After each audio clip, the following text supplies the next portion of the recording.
여러분들, 우리는 이 땅을 살아가면서 고난과 죽음과 이 아직 오지 않은 시간들, 우리는 미래라고 하죠. 그런 미래를 우리는 두려워합니다. 또 사회적인 불안이나 시대의 변화에도 우리는 두려움을 느끼고요. 최근에 세계 경제가 이제 막 중동 전쟁 때문에 결국에는 요동치기 시작하자 모든 물자들이 결국에는 기름에 금과한 그런 물자들이 부족해지고, 이런 걱정 저런 걱정 우리는 하면서 살아갈 수밖에 없는 것이 우리의 모습이다라는 것을 우리는 잘 알 수 있습니다. 여러분들, 그럴 때 내 힘으로는 우리는 부족해서 우리는 그런 모든 두려움에 결국에는 맞서지 못하는 그런 우리의 모습들이 많이 있습니다. 그렇기 때문에 예수님께서는 이 땅 가운데 인간으로 오셨을 뿐만 아니라 다시 한 번 더 우리의 모든 죄를 사하시고 그 무덤에서 일어나셔서 결국에는 부활하셔서 그 부활하심을 통하여서 우리에게 인생 가운데 찾아올 수 있는 모든 두려움을 결국에는 물리치는 그런 모습들을 그분이 먼저 보이셨고, 우리에게는 그와 같은 부활의 능력을 또한 선물로 주시고, 그것을 통해서 영원한 생명이 우리 가운데 늘 부여받았다는 사실이야말로 우리가 이 땅에서 살아갈 수 있는 가장 기쁜 소식이고 좋은 소식입니다. 그래서 우리는 그렇게 이야기는 하지만 분명히 부활은 우리의 모든 남은 두려움들을 물리쳐 준다라고 그렇게 알고 있지만, 그분의 부활은 결국엔 삶의 모든 상황이 순조로워질 것이라고 말하는 것은 아니다는 것이 우리의 또한 문제점이고 또 어려움이다라는 생각이 듭니다. 부활하셨으니까 우리는 그럼 아프지도 않을까요? 우리는 병들지도 않을까요? 우리는 죽어도 다시 산다라는 말이 정확하게 무엇인지는 모르겠지만 어쨌든 주님이 죽음을 이기셨으니까 우리도 죽음을 이길 거야, 이렇게 이야기하지만, 그러나 모든 일들이 그냥 없어진다, 내가 싫어하는 모든 일들은 내 앞에서 치워진다, 이렇게 우리는 부활을 받아들이고 영생을 약속받는 그런 삶이 우리의 남은 삶이 아니라는 것이 우리의 이해의 폭이 또한 조금 더 높아져야 한다라는 성경의 어떤 도전이기도 합니다. 그 말은 무슨 말이냐면, 우리가 무슨 일이 닥치든지 우리는 이 부활의 능력을 힘입을 때, 그리고 영생의 그런 삶들을 우리가 살아갈 때, 그것은 나중에 일어날 일이 아니고요, 미래에 일어나는 일이 아니라 그 일이 맞기는 하지만 그것은 완성되는 단계를 이야기하는 것이고, 지금부터 우리는 그런 삶들을 부활도 살아내야 하고 영생도 살아가야 하고 부활의 능력을 입고 이 땅 가운데서 우리는 살아낼 수 있는 능력이 우리 가운데 계속해서 부여되고 있다라는 것입니다. 다른 말로 하면 무엇입니까? 요즘에 조금 이렇게 외람된 표현이지만 존버라고 하는 표현들이 있습니다. 맞죠? 좀 이렇게 MZ식 표현이라서 잘 모르실 수도 있는데요. 그러니까 어쨌든 그 순간을 이겨내고 버텨내는 힘이 우리 가운데 주어지는 것이야말로 부활이 이 현실 가운데서 능력을 발휘하는 모습들이다라는 것입니다. 여러분들 지금 인내하실 수 있으십니까? 인내가 좀 잘 되어지시던가요? 좀 절제가 좀 할 수 있으시던가요? 그런 것들이 우리 삶 가운데 조금씩 나타난다는 것은 여러분들이 지금 부활을 경험하고 있다, 부활을 살아내고 있다, 그렇게 영생의 그런 놀라운 생명력이 우리 가운데 계속해서 일어나고 있다라는 것을 여러분들은 아셔야 합니다. 그래서 에베소서 2장에서 바울이 지금 이야기하는 것은 무엇이냐면, 우리는 종말의 몸으로 부활하는 것은 틀림없습니다. 그런데 그리스도를 자신의 부활하신 구주와 주님으로 믿는 순간에 우리는 부활했다라고 합니다. 그러면 어떤 부활입니까? 몸의 부활입니까? 영적인 부활입니까? 영적인 부활을 이야기하는 것입니다. 하나님과의 관계가 끊어졌다가 다시 마치 접붙임 당하듯이 연결되었다라는 말이 무슨 말입니까? 우리가 영적으로 새롭게 예수의 생명이 나의 생명이 되는 그런 일들이 우리의 삶 가운데 실제적으로 일어났다는 것입니다. 오늘 본문도 그와 같은 본문을 그 뜻을 너무나 잘 선명하게 드러내는 본문인데요. 우리 4절과 6절의 말씀 한번 읽어보도록 하겠습니다. 시작. 긍휼이 풍성하신 하나님이 우리를 사랑하신 그 크신 사랑을 인하여, 6절입니다. 또 함께 일으키사. 아멘. 여러분들, 이 말이 잘 믿어지십니까? 우리는 지금 땅에 지금 살고 있는데요, 이렇게 생각하시지 않습니까? 물론 그건 틀린 말은 아닙니다. 성경이 그러면 하늘에 앉혔다라고 최종적으로 선포해버리는 이유는 무엇이겠습니까? 우리의 소속이 어딘지를 분명히 밝히는 거죠. 우리가 하늘나라 시민권을 가졌다, 이렇게 바울은 빌립보서에서도 또 다르게 표현을 하지만 그 모든 표현의 결국은 종합은 우리는 어떤 사람입니까? 땅에 속한 자들이 아니라 하늘에 속한 자로 이제는 살아가야 한다라는 것입니다. 그러니까 우리의 부활을 어디에 두어야 합니까? 우리의 소속이 땅이 아닌데 자꾸 땅의 것을 탐하고 땅의 것을 원하고 땅의 것에 뭔가 부를 다 축적해서, 요즘 세상 사람들로 치면은 뭐 지난 시간에 주식 이야기도 한번 말씀드렸지만 부동산도 우리는 소유해야 되고 뭐도 해야 되고, 소유하는 것 자체가 나쁘다는 걸 말씀드리는 것은 아닙니다. 그러나 여러분들이 열심히 일해서 축적한 그 모든 것들을 여러분들은 어디에 지금 쌓아두고 살아가고 있느냐, 하나님은 주목하여 보고 계신다는 겁니다. 우리가 그것을 하늘에 쌓아두지 못할 때 우리는 우리의 모든 쌓아둠이 결국에는 태풍 한번 불고 우리의 걱정에 편지 풍파가 우리의 삶 가운데 계속해서 막 일어나기 시작하면 이렇게 저렇게 우리는 모든 것이 헛되고 헛되다라는 사실을 전도서의 말씀처럼 깨달을 수 있도록 하나님 그것을 쓸어버리는 경우가 우리가 이 땅에 두고 있을 때 그런 일들이 많이 일어난다는 것입니다. 결국에는 우리는 어떤 삶을 결국에는 하나님 앞에서 살아가야 하는 것입니까? 그건 다른 말로 하면 그리스도인이 될 때 우리에게 일어나는 이런 변화가 얼마나 깊고 오묘한 것인지 우리는 실로 잘 헤아리지 못하기 때문에 이런 말씀이 크게 와닿지 않습니다. 늘 말씀드렸지만 이게 여기서 여러분들이 안 들었던 말씀이 있으십니까? 너무 익숙하게 들렸던 말씀이죠.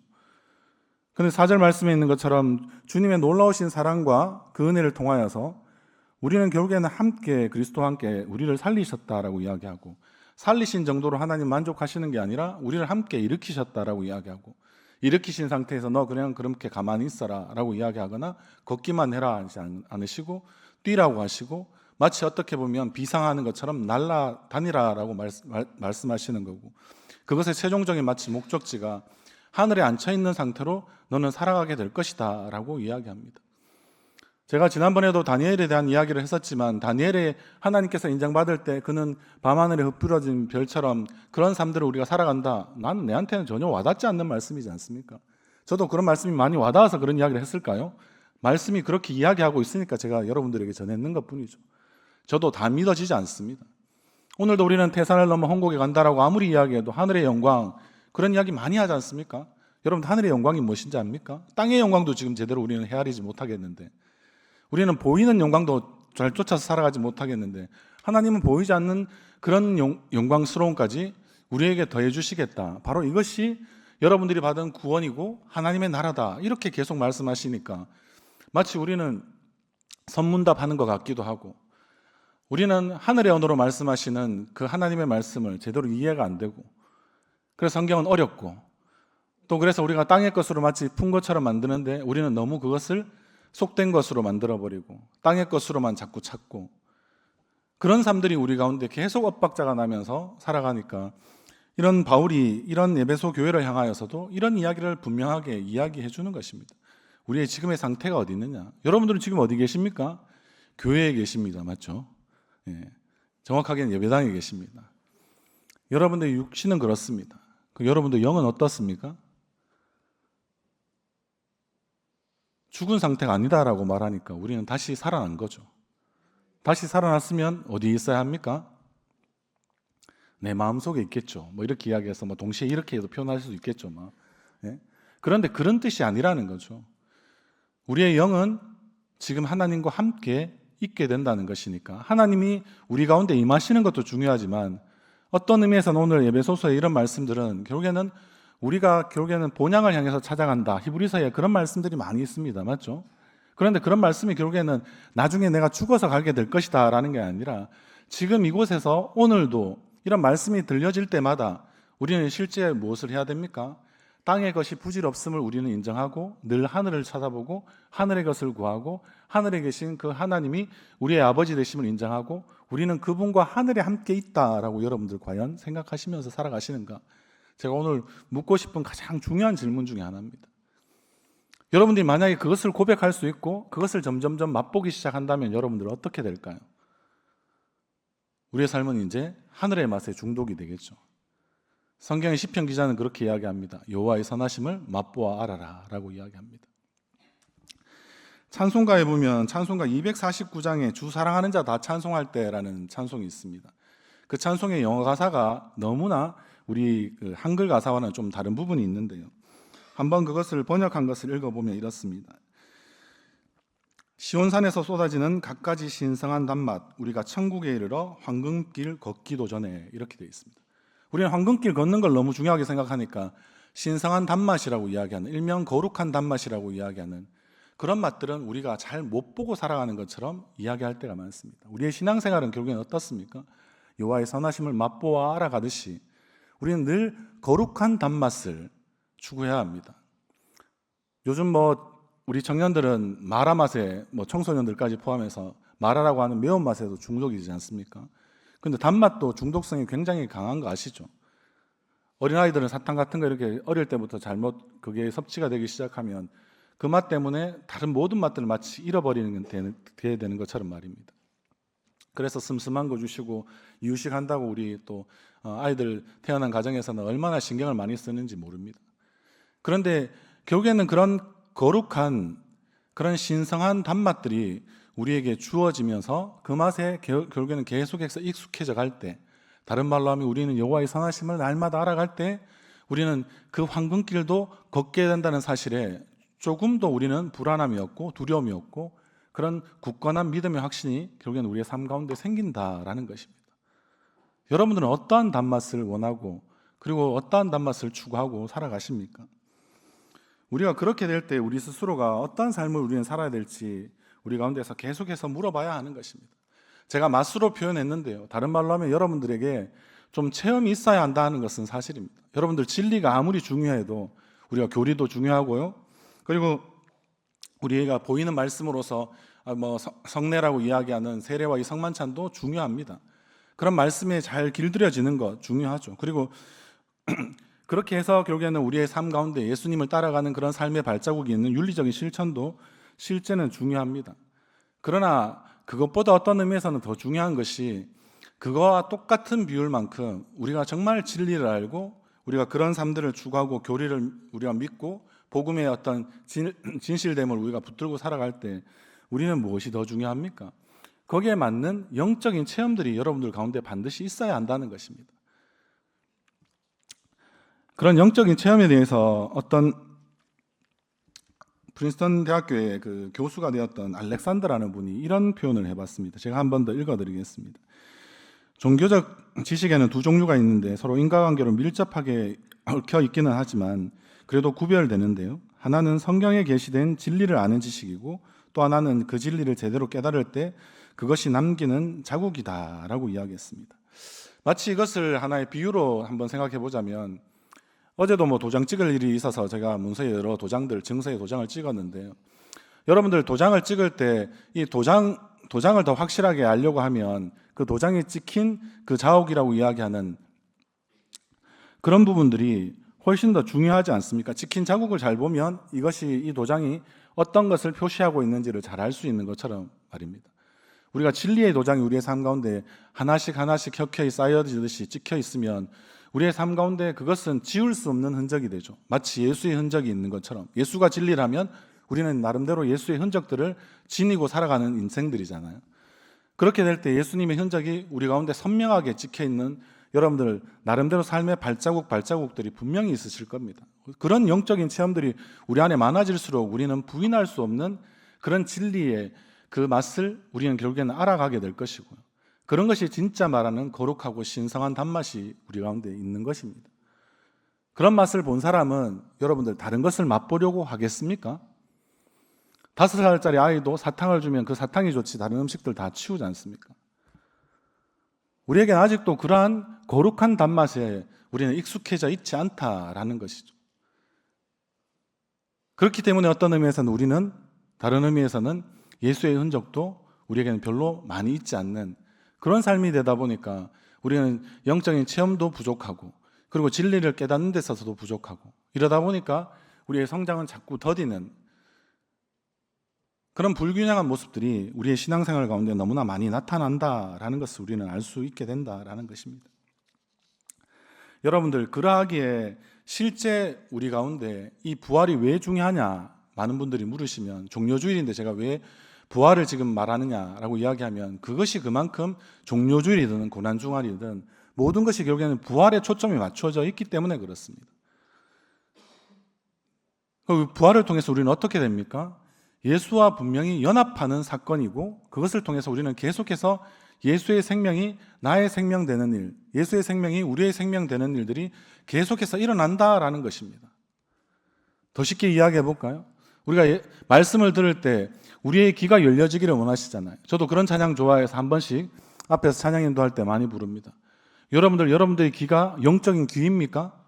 그래서 여러분들 진리를 듣고 진리의 말씀들을 더 듣고 싶어하는 여러분들의 귀입니까? 그러면 여러분들에게 예수의 생명이 여러분들의 생명이 되는 하나의 증상으로서 그 귀가 열려 있는 것입니다. 그런 귀를 우리는 영적인 귀라고 이야기합니다. 그럼 여러분들 눈은 어떨까요? 믿음의 눈, 우리 마음의 눈, 이렇게 저렇게 많이 표현합니다. 그런 눈도 결국에는 무슨 눈이 될까요? 예수의 생명이 내 안에 들어와 있는 부활 생명으로 내가 예수와 연합해서 이제는 예수와 함께 죽고 예수와 함께 살아가게 되는 그런 삶이 우리 가운데 영적인 체험으로 일어난다면 여러분들의 눈은 어떤 눈이 될까요? 남들이 보지 못하는 것, 그런 것들을 볼 수 있는 믿음의 눈이, 마음의 눈이 여러분들 가운데 열리지 않습니까? 그것들을 이 말 저 말 붙일 필요 없이 뭐라고 이야기할 수 있습니까? 예수의 눈이 아니겠습니까? 그럼 이분요? 이분 나는 거짓을 좋아하고 늘 다른 사람들에게 내가 원하는 대로 합리화도 시키고 변명하기 좋아했는데 예수의 입이 된다면 여러분들 어떻게 말하겠습니까? 진리를 이야기하고 어떻게든 그 사람들에게 상처 주지 않는 말을 하려고 무지 애쓰고 그리고 그렇게 이야기하면서 그 모든 일이 아마 그런 사람들의 입에서 나오는 것은 마치 예수님이 이야기하는 것처럼 들린다. 이렇게 이야기하시는 분들이 우리 가운데 자주는 아니지만 그래도 가끔씩 우리는 그런 이야기를 하지 않습니까? 그럼 그 입은 누구의 입입니까? 나의 입이긴 한데 실제는 예수와 연합되어 있어서 부활되어진 나의 입이라는 것을 여러분들이 영적으로 체험하실 수 있기를 간절히 소원합니다. 그래서 신비하게 그냥 병에서 낫는다부터 시작해서 여러분들 좀 좋아하시는 나름대로의 응답과 같은 체험과 같은 그런 영적 체험을 제가 말씀드리는 것은 아닙니다. 그것도 다 의미 없다 우리는 말할 수 없습니다. 하나님의 세계는 너무 넓고 크기 때문에. 그러나 중요한 것은 여러분들이 그렇게 여러분들의 눈이 달라지고 귀가 달라지고 마치 냄새를 맡는 코도 달라지고 입도 말하는 것뿐만 아니라 맛보는 데 있어서도 여러분들이 그런 여호와의 선하심을 날마다 맛보는 그런 삶들이 있다면 그것만이야말로 얼마나 더 귀하고 풍성한 영적인 체험이 되겠습니까? 그런 일들이 무엇 때문에 일어난다고 지금 바울은 이야기하는 것입니까? 우리의 부활을 통해서 그 일이 반드시 지금 일어났다라고 이야기합니다. 부인할 수 없는 사실이고 사건이고 그것이 우리의 삶 가운데 지금 침투하고 있다라고 이야기를 하는 것입니다. 그래야지 우리는 부활을 붙들고 있는 살아가는 삶입니다. 기독교의 가장 중요한 다른 종교와의 특징이 무엇입니까? 우리는 부활하신 예수님을 우리의 주님으로 우리의 왕으로 모시고 살아가는 것입니다. 우리가 그것을 분명히 알 수 있을 때 우리의 삶이 그와 같이 바뀌어질 것이다 라고 결국에는 이야기를 하는 것이죠.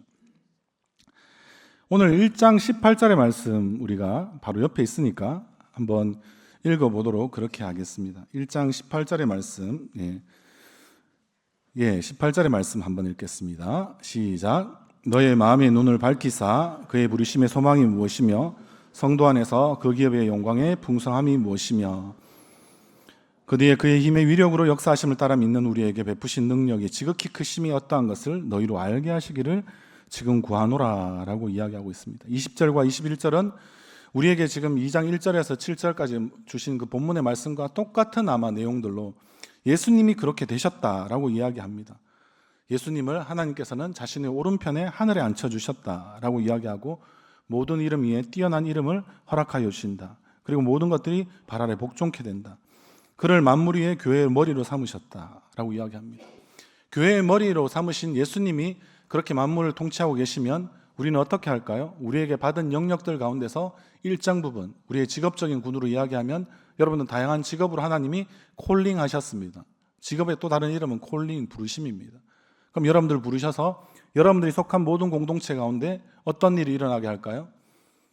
하나님 보좌 우편에 계신 우리 예수님이 다스리는 통치권이 우리 가운데 위임되어 있는 놀라운 일들이 일어난다는 것입니다. 여러분들 하늘에 우리가 앉혀져 있기 때문에 우리는 하늘의 통치를 실제적으로 대신해서 구현하는 사람들입니다. 제가 다윗을 좋아한다고 말씀드릴 때 늘 새벽에서도 그런 말씀들을 많이 드렸습니다. 다윗은 에이전트 킹이라고 이야기합니다. 위임받은 왕이란 뜻입니다. 2인자이지만 충분히 그런 통치력을 이 땅 가운데 펼치는 사람이었습니다. 다니엘은 왜 별이 되었습니까? 똑같습니다. 빛 대신 하나님의 통치를 그는 바벨론과 그리고 페르시아와 그런 모든 제국들이 바뀌어지는 가운데서도 하나님의 통치를 그는 그 가운데서 대신 펼쳐내었던 사람입니다. 그럼 우리도 어떻게 되어질 거라고 이야기합니까? 하늘에 앉혀져 있는 존재로서 우리가 속한 모든 공동체 가운데 첫 번째는 여러분들의 가정이시겠죠. 여러분들의 자녀들이고 아내는 아내에게 때로는 남편에게 여러분들이 그런 다스림, 다른 말로 하면 저는 그것을 서번트 킹이라고 이야기합니다. 종된 왕으로서의 모습, 섬김의 모습으로 그런 다스림을 펼쳐나가는 그런 모습들이 여러분들 가운데 있을 때 세상은 우리를 통해서 누구를 보게 되겠습니까? 하나님의 다스림을 맛보게 되었으니까 그들에게도 무엇이 임하는 것입니까? 하나님의 나라가 실제 임하는 것입니다.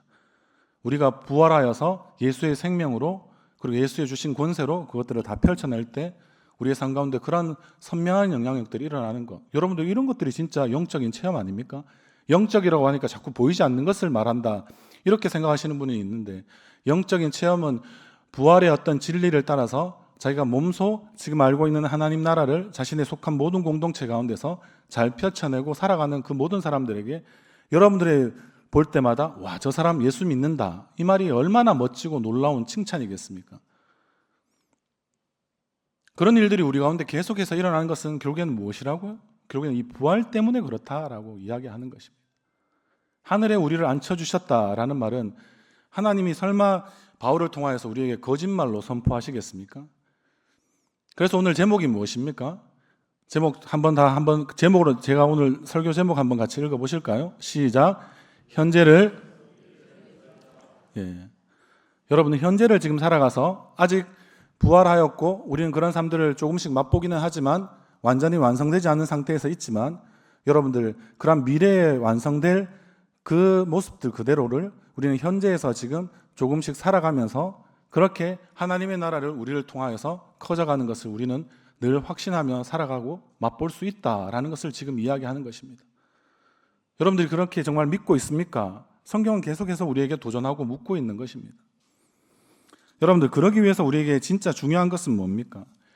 죄를 죽이고 우리의 마음을 항상 누구에게 드려야 될까요? 우리의 예수님께, 우리의 주님께 드릴 수 있는 그러한 작업들이 계속해서 일어나야 합니다. 마음을 먼저 두는 것이 아닙니다. 우리의 죄를 먼저 죽여야 됩니다. 죄를 죽인다는 말은 우리가 영적인 싸움에서 늘 표현하듯이 피 흘리기까지 싸우는 것입니다. 끊임없이 우리의 남아있는 죄, 우리가 믿어도 우리 안에 죄가 남아있다라고 분명히 말씀을 드렸습니다. 그렇다면 우리에게 어떤 일이 일어날까요?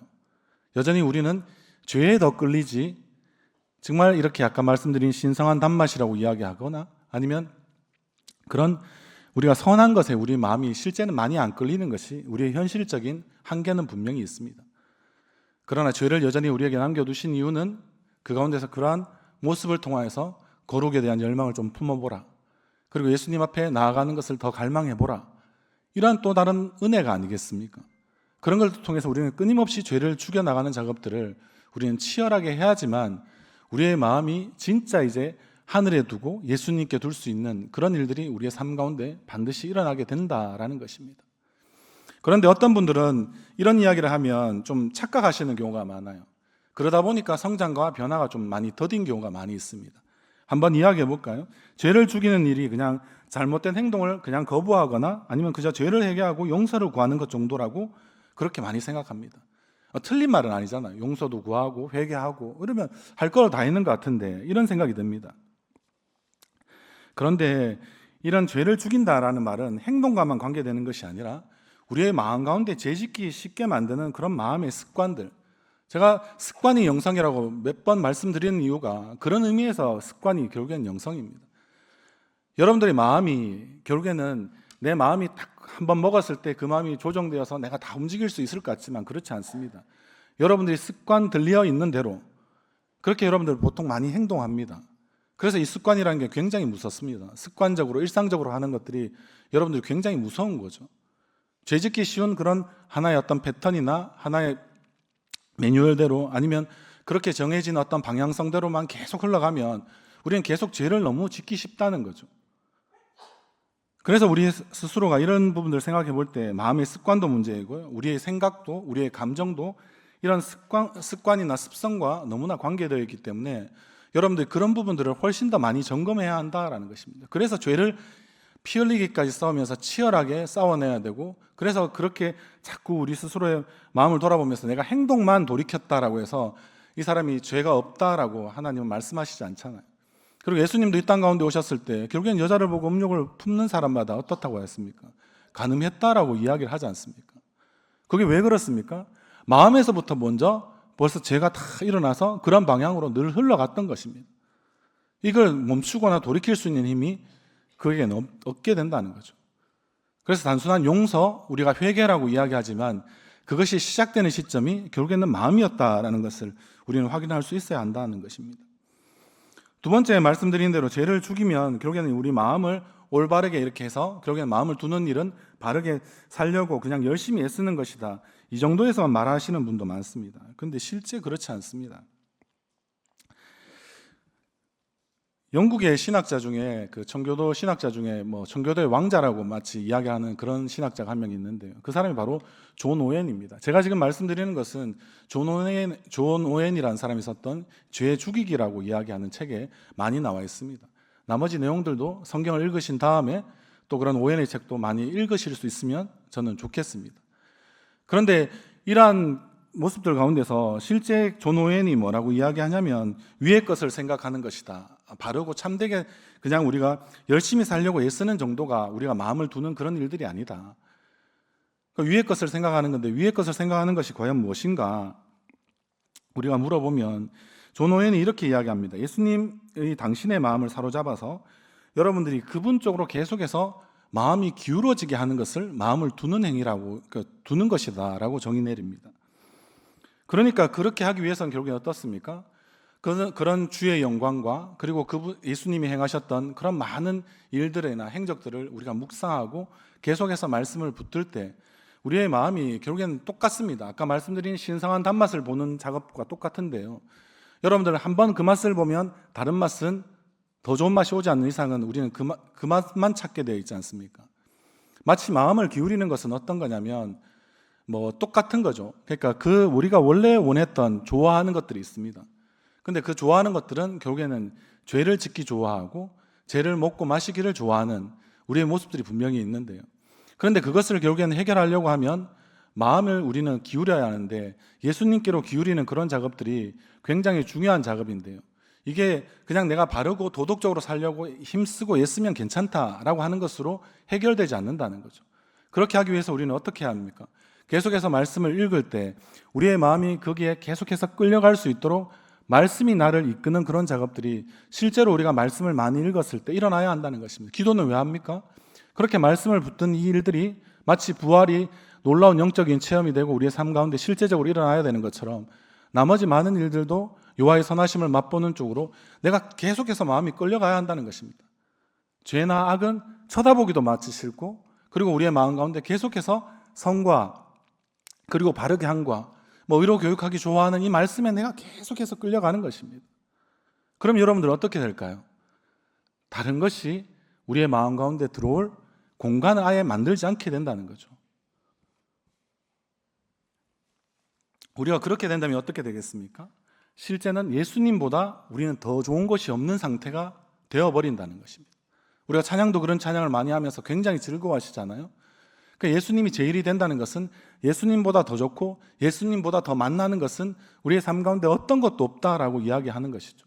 이 부활이야말로 참된 맛이다라고 계속해서 이야기하는 거죠. 그러면 어떻게 될까요? 모든 것이 다 예수님으로 우리는 바뀌어져 버리는 그런 삶을 살아가게 되는 것, 점점 그렇게 되는 것, 그것을 우리는 거룩하다, 교리적으로 성화한다 라고 이야기하고 그 끝점에서 마치 거룩이 완성될 때 우리는 영광스럽게 된다. 이 말을 영화의 단계로 우리는 구원의 서정에서 말하지 않습니까?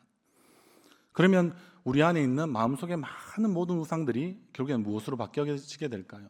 예수로 다 바뀌어지는 그런 일들이 우리의 마음이 계속해서 예수를 향하여서 흘러가게 될 때 그런 일들이 일어난다는 거죠. 죄를 죽이는 것과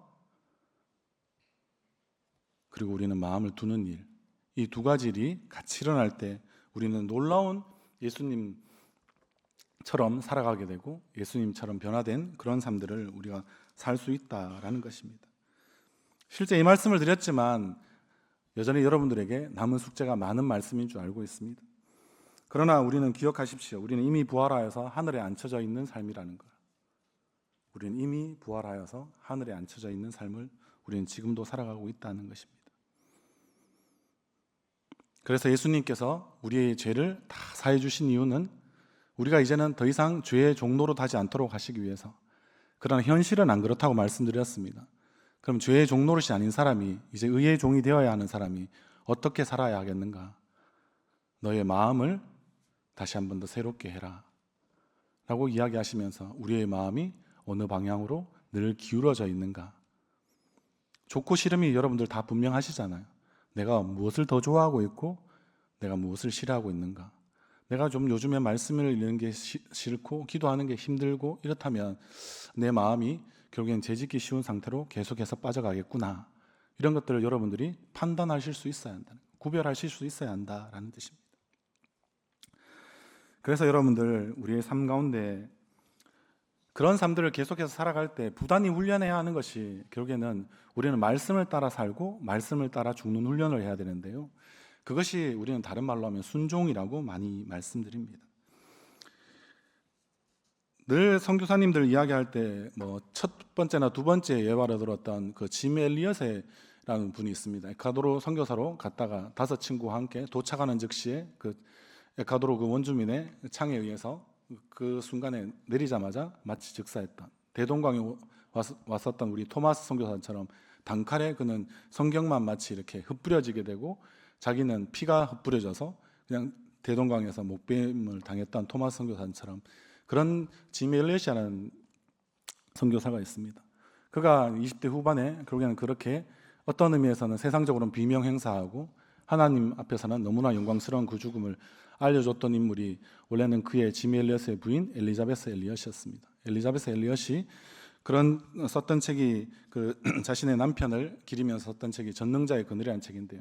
이런 그 책 말고도 또 많은 책들을 그가 이제는 에콰도르 선교사로서 그 자신의 남편을 대신해 살아가면서 이런 이야기를 엘리자베스가 썼던 책 중에 하나의 그런 이야기를 합니다. 아까 말씀드린 대로 내가 좋아하는 대로 흘러가고 싶고 나는 싫어하는 것은 별로 안 흘러가고 싶어하는 그런 우리는 그런 의지들이 우리 삶 가운데서 늘 부딪힐 때가 있습니다. 그때 엘리자베스 엘리엇이 이렇게 이야기합니다. 누군가는 죽어야 한다. 삶은 무수한 작은 죽음. 또 다른 말로 굳이 설명드리자면 미분적 죽음이라고 할 수 있습니다. 그런 것들을 요한다. 그때마다 우리에게 자아를 부인하고 하나님을 따를 기회가 우리에게 주어진다라고 이야기합니다. 그러면 나중에 어떻게 될까요? 우리가 자기 결정권을 내려놓고 하나님께 순종할 때마다 우리가 자신의 삶을 통제하려는 그런 성향이 계속해서 죽게 된다는 거죠. 죄를 죽여낼 수 있게 된다라는 거죠. 여러분들 순종이 어려운 것은 사실입니다. 그러나 순종하지 않으면 말씀을 따라 살고 말씀을 따라 죽지 않으면 우리의 삶 가운데 죄 죽이기는 너무나 어려운 일이 될 뿐입니다.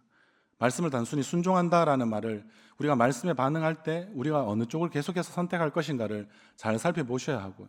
그때마다 계속해서 순종하는 것은 좀 더 어려운 말로 여러분들이 미분적 순교라는 말은 미분적분 싫어하시는 분들이 아마 여기 많으실 텐데 저도 마찬가지지만 우리의 일상 가운데서 계속해서 죽는 삶이 이어지는 것을 결국에는 그런 한 번에 죽어지는 죽음이 아니라 다 나눠져서 죽는 죽음이란 뜻으로 미분적이라는 표현을 썼다라고 어떤 신학자분이 이야기하십니다.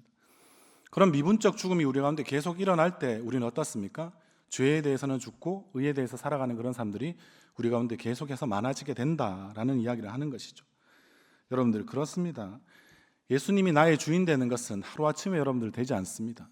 예수님을 닮아가는 것, 거룩해지는 것, 그래서 우리에게는 반드시 그 단계마다 그 순간순간마다 일상 속에서 여러분들이 다른 사람들에게는 다 말하지 못해도 여러분들이 자기를 부인하고 자아가 죽는 그런 순종의 시간들이 여러분들에게 반드시 있어야 한다라는 것입니다.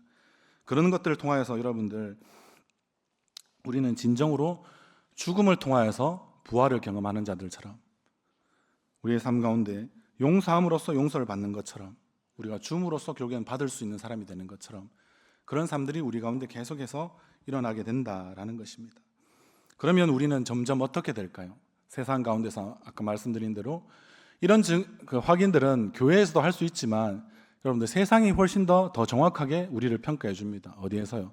여러분들이 삶이 속한 그 콜링이라고 하는 부르심의 자리, 여러분들 일상에서 여러분들이 살아가게 되는 삶의 자리, 그 하나님 나라의 한 귀퉁이의 영역들에서 하나님의 사람들을 세상 사람들은 평가해 줍니다. 저 사람 예수 냄새가 좀 나. 저 사람 예수를 따라가고 있네. 저 사람 말 봐. 이전과 완전히 다른걸? 이런 이야기들이 계속해서 나올 때 여러분들이 부활을 실제로 살아낸 삶들의 증거를 통하여서 하나님 앞에 영광을 돌려드리는 그런 일들이 또 한 주간의 삶 가운데서 더 많아지시기를 주님의 이름으로 간절히 소원합니다.